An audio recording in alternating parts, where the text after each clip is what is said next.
Before going into the Hypersolver SESAR solution, let's first start with a bit of history and dates. First, in 1936 was the establishment of the first ACC, Area Control Centers. In 1958, the principle of modern aircraft automated system have been described by many. And since then, in 2024, there has been no significant change in the field of aircraft structure design. We basically more or less relies on the way it has been established in 1936. And there has been no drastic progress either in the field of automatization. So, no drastic revolution in airspace design, while in the same time air traffic grew massively. At this point, maybe one can ask, has ATM missed the flight of progress? So why speaking of AI and automatization now? Well, here are first answers.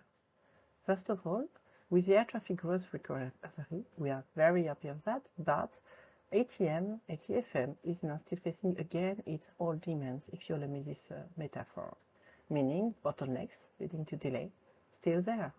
Traffic promised to significant continuous growth, still true. And higher complex situation, still true.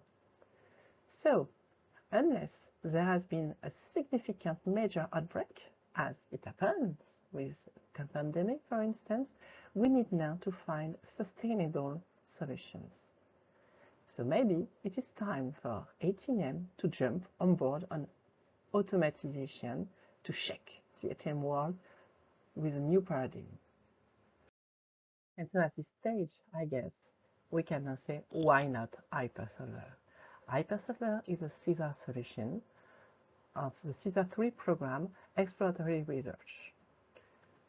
Hypersolver aims at taking benefits of the deep reinforcement artificial intelligence, which is the similar technology used in ChatGPT, or that I use also to generate images you've just seen in the slide before. The principle of the deep reinforcement artificial intelligence is quite simple, and we will go back to that in the next slide.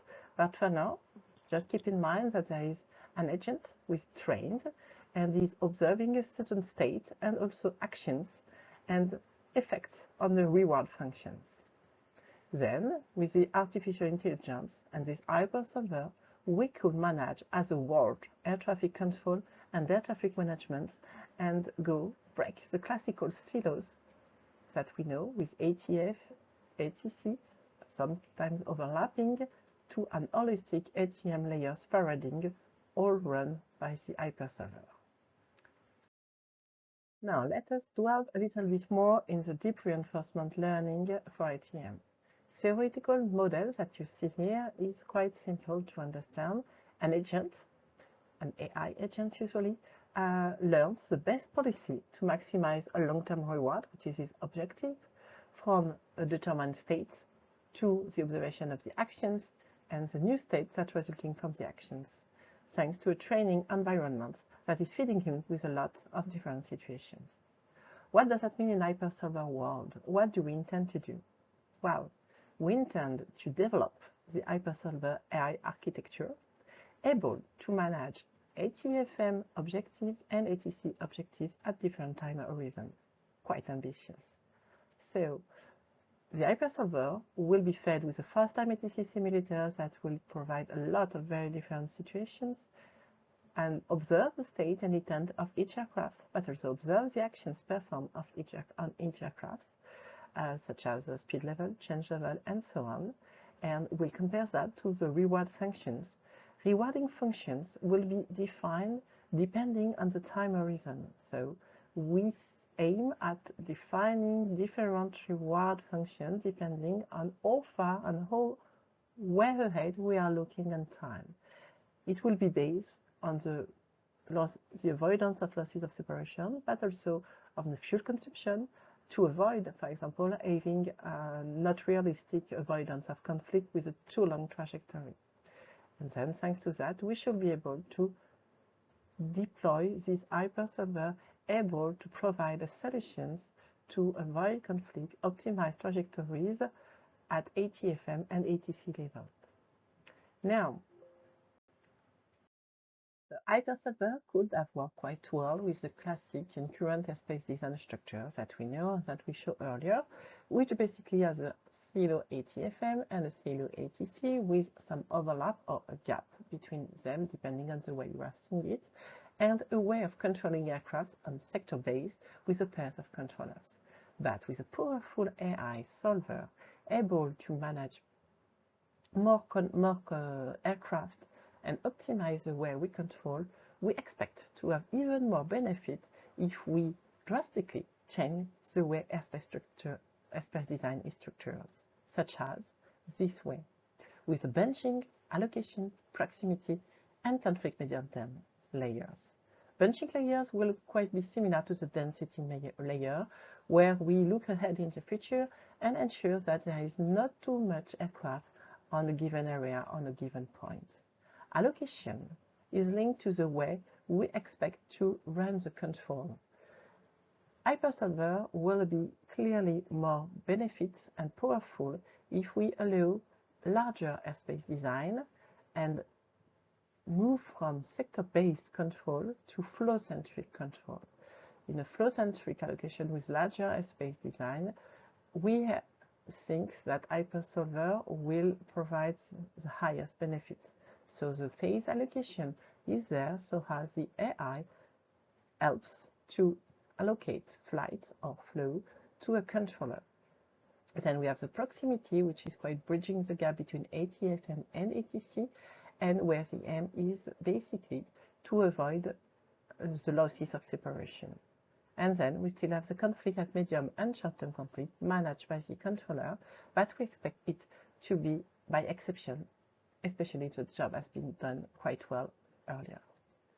So the main principle and pillars of Hypersolver are to provide high-precision closed-loop instruction on large volume and moving to sector-based to flow-centric way of controlling, having a single controller operation.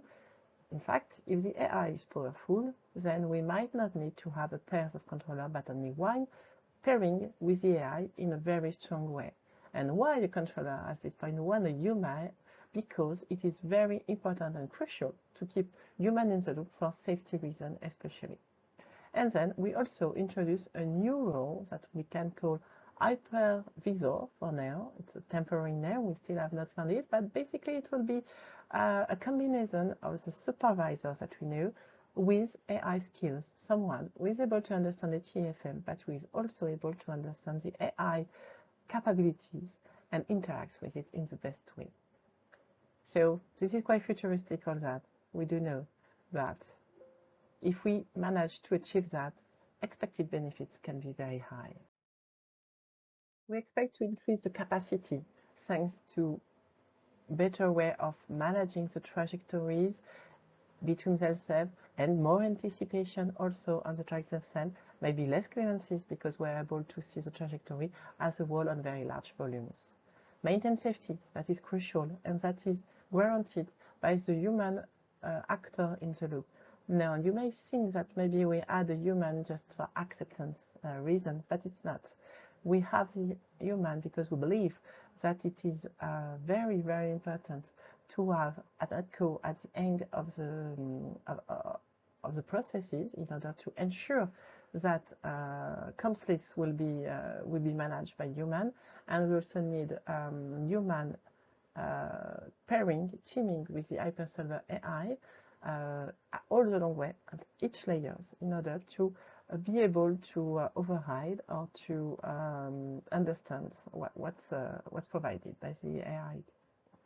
And then we also expect to improve performance and stability of the network thanks to Hypersolver solutions, the AI, the automatization, the sharing of data, which will also provide more predictability and trajectory optimization because an AI solver might provide solutions beyond a human brain is capable.